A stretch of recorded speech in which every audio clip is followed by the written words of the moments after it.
us begin. Okay, so why we need to discuss fundamental rights, I have already explained. Now, what is fundamental right? Let us see. Okay, so fundamental right is given in our constitution, and that is the part third of the constitution. So here in examination, the examiner can ask also the fundamental right has been given in which part of the constitution. So that should be very much clear. It is the part third of the constitution where fundamental right is mentioned. Okay, and that is article 12 to 35. So that article is also important, and this is called Magna Carta of India. And you must be wondering what is Magna Carta. So the first concept of fundamental right emerges in England when their king, they issued certain guidelines, and that was kind of right to the people. They gave certain right to the people, and that was 1215, sorry. So in 1215 in England, Magna Carta was provided, and that is the basis of fundamental rights in all the constitution. Our fundamental right is inspired by the US constitution. That question can also be asked, from which country's constitution our fundamental right is inspired. So that is United States. They have Bill of Rights. So on the basis of Bill of Rights, we are provided the fundamental rights in Indian constitution. So that is also very important. Our constitution framers uh, referred that Bill of Rights, and on the basis of that Bill of Rights, they have come up with fundamental right to the Indian citizen, and it is granted by the constitution to all the citizens. There is no discrimination, not a single discrimination for the fundamental rights. So no discrimination will happen for the fundamental right. And what it does, it uphold the equality for all the individuals. Okay, and once someone will provided the right, it will uphold their dignity, it will protect their dignity, because all has given the right to live with the dignity. So that is the rationale behind the fundamental rights. And also it also protects the political democracy. So what is political democracy? See, uh, once the constituent assembly debate was going on, that time there was a concept called economic democracy, and there was a concept called political democracy. So economic democracy, how government or the country can provide economic democracy to the citizen. They can provide equal rights, equal economic rights, equal economic opportunity to all the people. But at the same time, there is a need of political democracy also, because everyone should feel equal. There should be no discrimination on the basis of anything. That's why it is the concept of political democracy. So fundamental rights provide the concept of political democracy, and BPSP provides the concept of economic democracy. So it can be asked in the examination, which among the following provides or promote the political democracy? So in that case, you have to give answer to the fundamental rights. They can give options like fundamental duties, fundamental right, BPSP. So you don't have to confuse in this kind of question. And this kind of question is very, very normal in UPSC examination, either a civil service examination or EPFO. So be careful with this kind of trap. It's a trap question. It's not difficult question. It's just about understanding how you have perceived the fundamental rights, what fundamental rights basically means.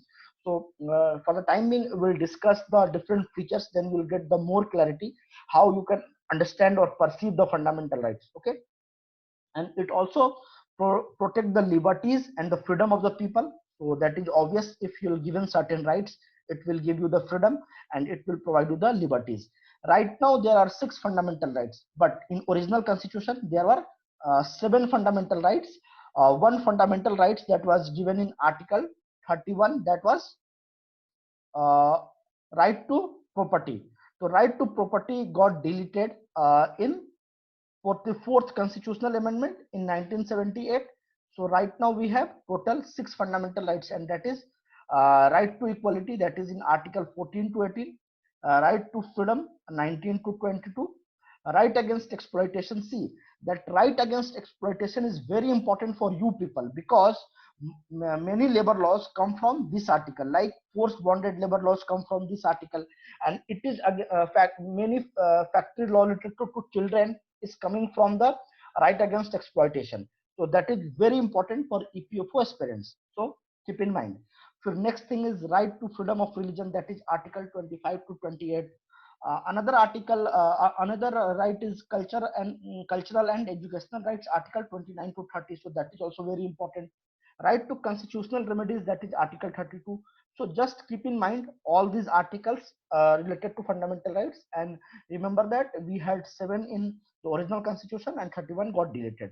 So this is the basics of fundamental rights, how it is mentioned in the constitution, which article belongs to which, so that you all the things you can keep in your mind. Okay, next, the feature of fundamental rights. Okay, so there are certain features for anything, whatever you can think of, there could be certain feature for those things. So similarly, fundamental rights have some features, like some of them are available only to the citizens, and some of them are available to citizens, foreigners, or any legal entities. Like companies also have the fundamental rights. So according to law, some companies and some other corporation and entities has some fundamental rights. So let's assume we have total 6 fundamental rights. Out of those 6, there are many sub rights also. So out of those sub rights, definitely for Indian citizen all are applicable, but some are applicable to foreigners also, and some are applicable to corporation also. So if the question is coming in the examination, are the fundamental rights only for the Indian citizen? So this kind of a statement will be wrong. It is applicable to Indian citizen, foreigners, and corporations as well, right? So these things you have to keep in mind. Next thing is, this is not the absolute right. Okay, there are some reasonable restriction for the fundamental rights. It has been restricted some way. Okay, so it is not absolute. Keep in mind, because at the time of emergency or the time of any national disaster, that can be curtailed.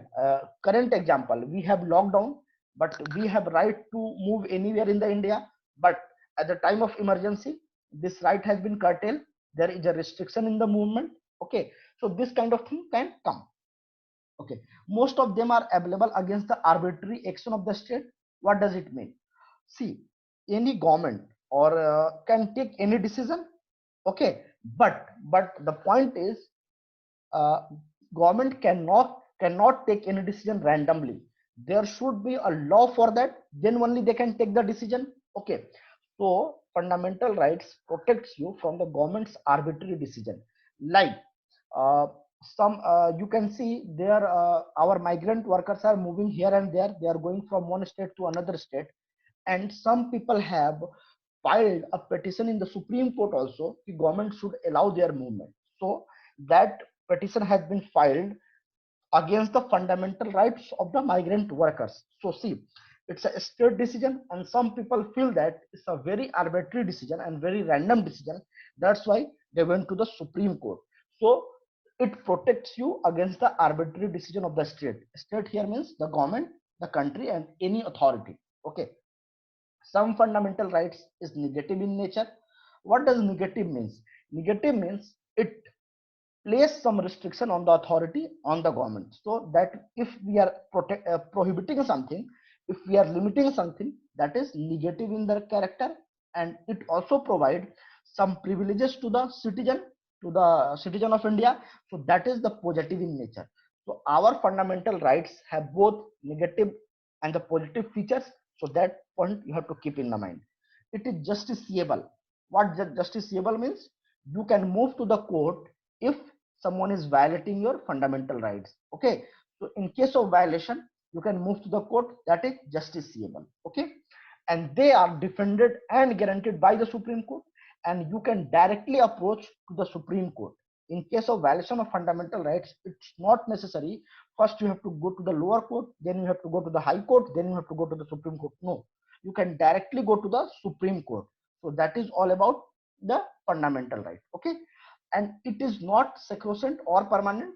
It can be changed by the parliament. If parliament feels there is some need in the amendment of the fundamental right, they can bring the bill to the parliament and they can change. But it should not be changed with the ordinary bill. There should be a constitutional amendment to change the fundamental right. So that point also very important. For fundamental right, there must have constitutional amendment for the curtailing or for the removal of the fundamental rights.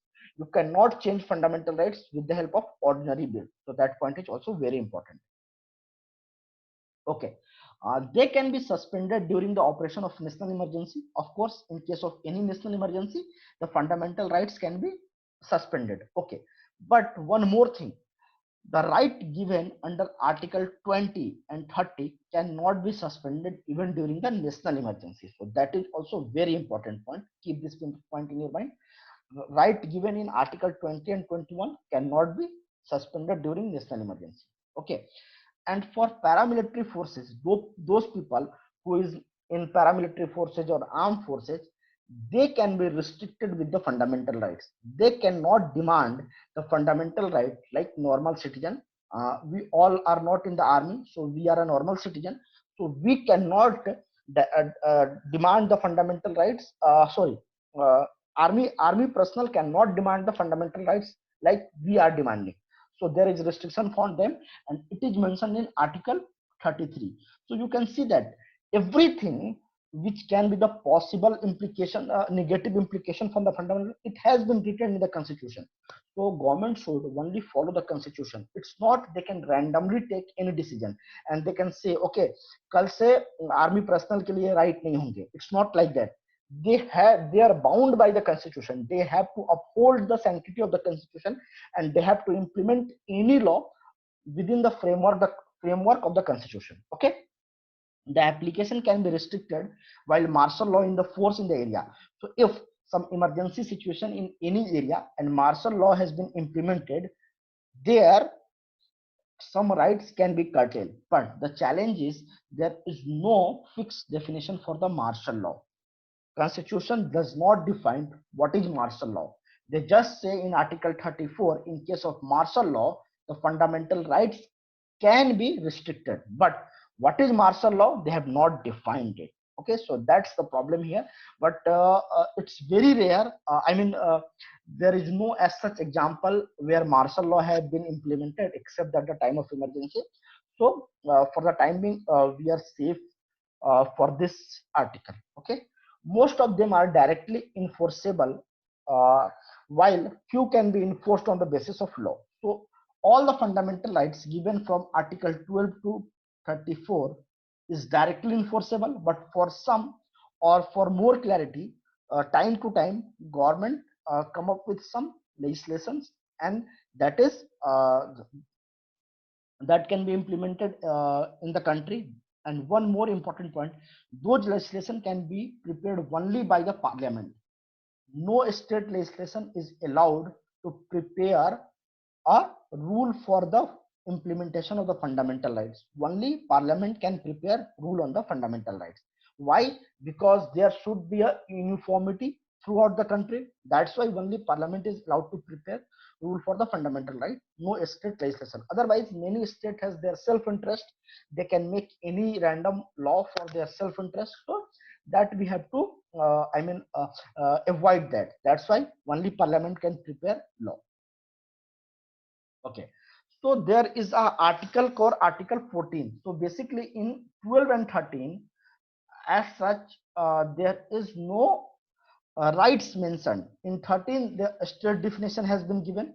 What is the state? So that, sorry, in Article 12 definition of state has been given, and in Article 13 it has been said that see, there should be no inconsistency for any law uh, with the fundamental rights. If government is preparing or coming up with any law or any legislation accordance with any constitutional article, but it should not disconnect the fundamental rights. If it is disconnecting fundamental rights, or it is not matching with the fundamental rights, or it is inconsistent with the fundamental rights, it will not be a valid law. So that is mentioned in Article 13. So we'll discuss 12 is about definition of state, 13 is about the law inconsistency. Article 14 is about the equality before the law and equal protection of law. See, there is a two concept, and it's very confusing and very important concept also. So please pay attention. What is the difference between equality before the law and equal protection of the law? Okay. So state shall not deny any person equality before the law. So that is Article 14. Okay. State shall not deny to any person equality before the law or the equal protection of law within the territory of India.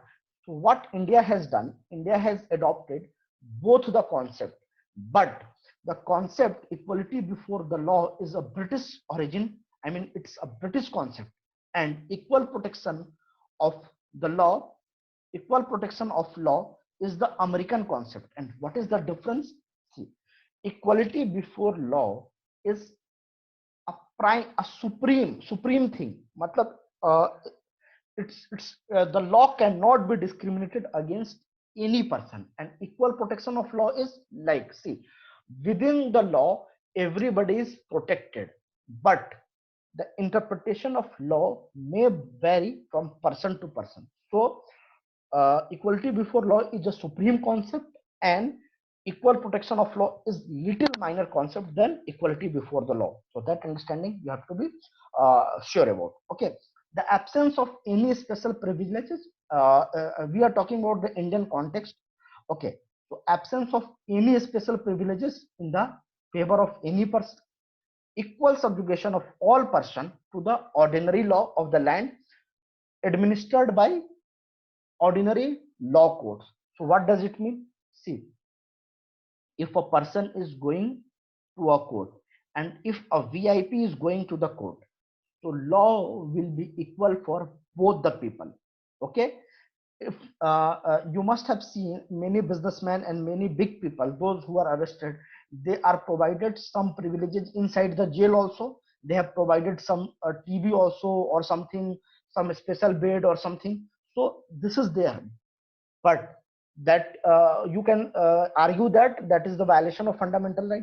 No, government has made special privileges within the fundamental right only. Why they have been given certain rights? Because the country's business or many important business decision and many people's life depend on those things. If some people is running a business and they have more than 1,000 employees and they are in jail, they are not able to access their basic official document or something, thousands of people life will be impacted.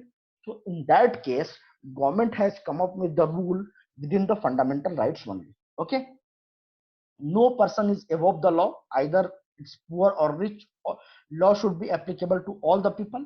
It is about the first concept, equality before the law. Now the second concept, the equality of treatment under equal circumstances. See, equality of treatment under equal circumstances. So here it's a very vague word, equal circumstances. You cannot define equal circumstances. Okay, so it's very challenging for the lawmakers to interpret these things. Okay, and the similar application of the same law to all persons who are similarly situated. So how you can define similarly situated? So that's what I'm saying. It's a very vague, and the interpretation is very open. So anyone can interpret anything with this sentence. Okay, the like second thread, a like without any discrimination. See, the like should be treated alike without any discrimination. See, what is like and what is alike?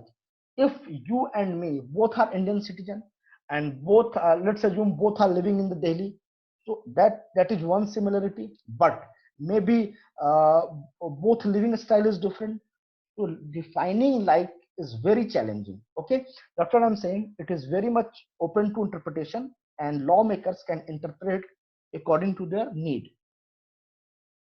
Okay, there are some exceptions to the equality in Indian context, like the President of India and the Governor of States enjoy the following immunities under Article 361. The President or the Governor is not answerable to any court for the exercise and the performance of power and duties of his office. But if you are becoming a EPF officer or IS officer, and if you are taking any action, you are answerable to the court. Court can seek the explanation for your action in case of any violation. But for president and governor, court cannot ask answer for the performance of their duties. So that violates the equality before the law, right? So that is exception. Again, no criminal proceedings shall be instituted or continued against the president or the governor in any court during his term of office. But being a normal citizen or being a EPF officer or IS officer, the action can be taken against you. So there is again a discrimination in the equality. Okay. No process of arrest or imprisonment of president or the governor shall be issued from any court during his terms of office. So that is also there. No civil proceeding against the president or governor shall be instituted during his terms of office in any court in respect to of any act done by his in his personal capacity. Okay, so basically these are the same thing. It's just in law, civil proceeding is different, criminal proceeding is different. So the point here is governor and the president are treated uh, special person in Indian context, and that has been provided in Article 361. So that you have to remember. If the examiner is asking, there is no exception for equality before the law, so that statement will be wrong. There are certain exceptions in Indian context, right? So that thing you have to keep in the mind. So for today, we'll discuss this much only. Now we'll talk about your doubts and discussion. Okay. I'm stopping the screen sharing, and then we can discuss the doubt. Okay. Anyone has any doubt in any other subject also, they can discuss. It's not one